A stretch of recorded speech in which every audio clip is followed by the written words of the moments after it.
How is everybody doing? Today I'm going to buy a Gibson guitar, a Les Paul. It's not just any old Gibson, it's going to be my first Gibson ever, so I'm pretty excited about that. Now,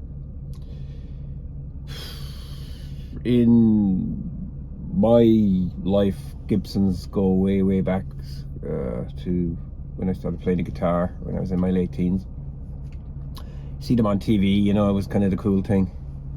I remember Jimmy Page when I started getting into Zeppelin.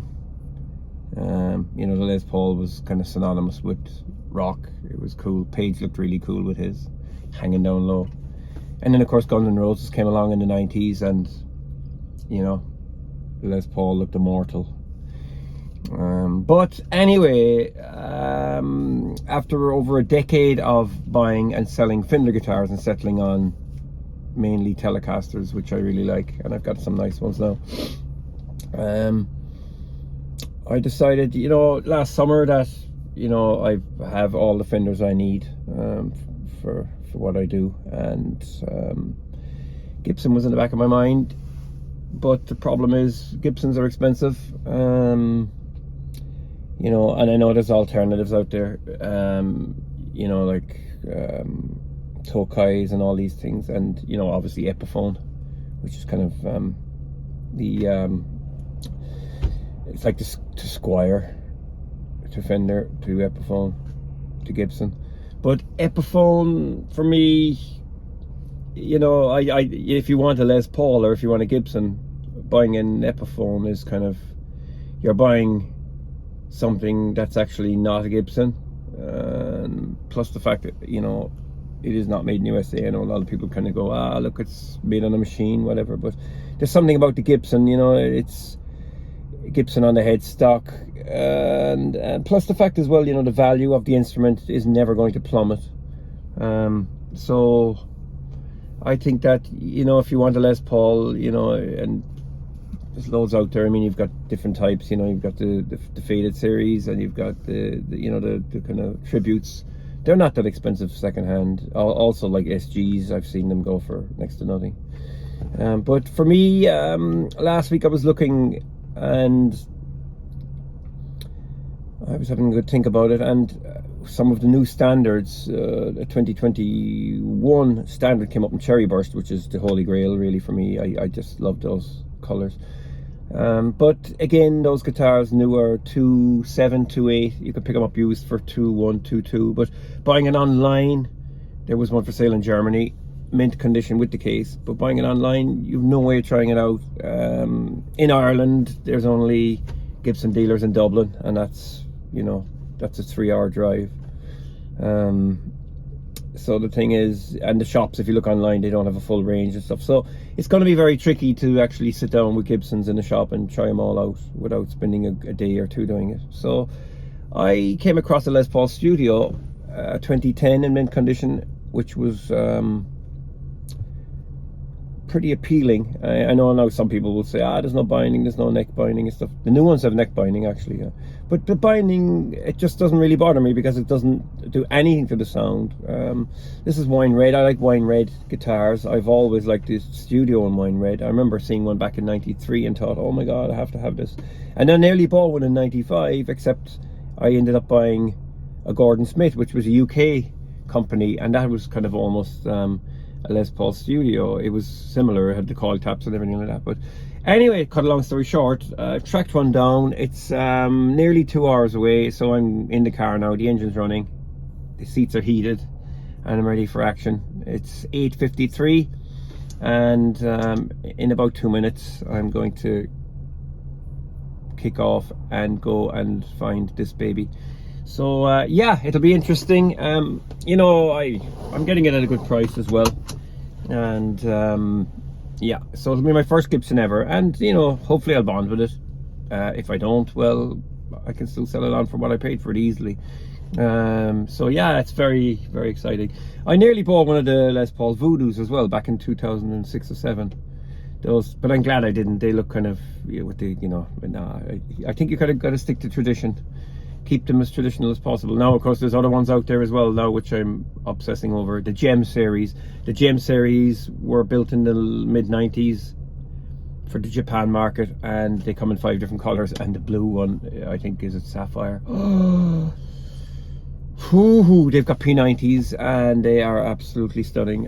Yeah, I know I want one. Yeah, and I know I was going to buy a Gibson Les Paul Junior back in August, but I was thinking, you're not getting much bang for your buck. But when one of those pops up used, I'll probably pounce on it. But new, €1,500, you're not getting much bang for your buck. You're probably better off with the humbucking Les Paul itself, and then maybe a used one, and then an SG as well. I'd have no problem buying an SG faded or something like that, because it's kind of an afterthought.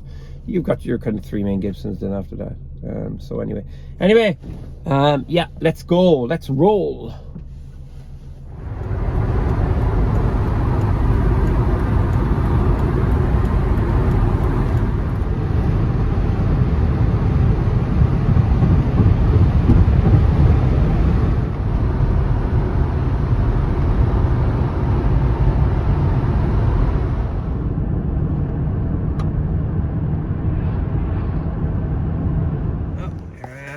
Proud owner of a Gibson Les Paul Studio. Oh my god, look at that. Stunning. Oh, I just gotta go get a sandwich before I go on my return journey. Hey, so I made it back in one piece. Here we go. My god. Oh my god. This thing. I tried it in the seller's house, but I couldn't really video that. It wouldn't be fair.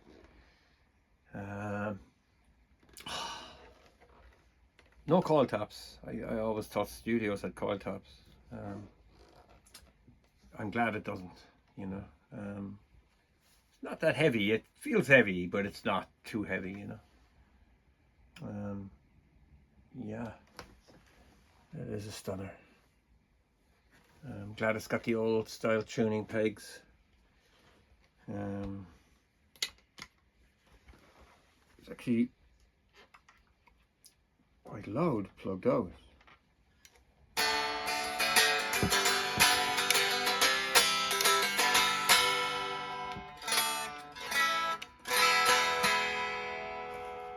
This is my Fender Bass Breaker 15. The bridge.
This is the high gain setting on the amp.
thing is 2 tons of fun, I'll tell you. I love the thickness and the color. It's just incredible. Yeah, 2010, so it's 14 years old. It was built in September of that year. Now you know what all the fuss is about when you actually have one in your hands. Yeah, very, very, very nice. Yeah, nice Indian rosewood as well. Yeah, I'm pretty happy with this.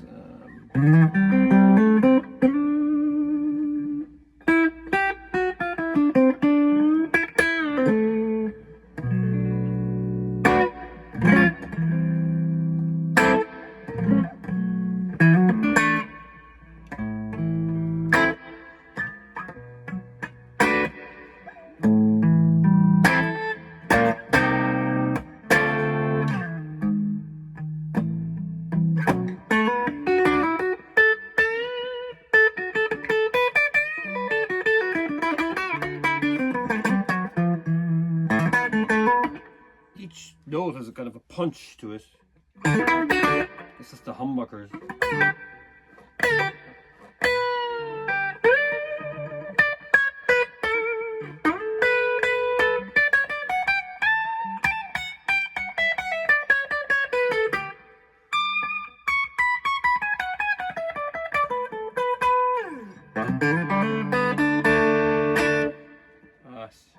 Starting to go to tune on me now.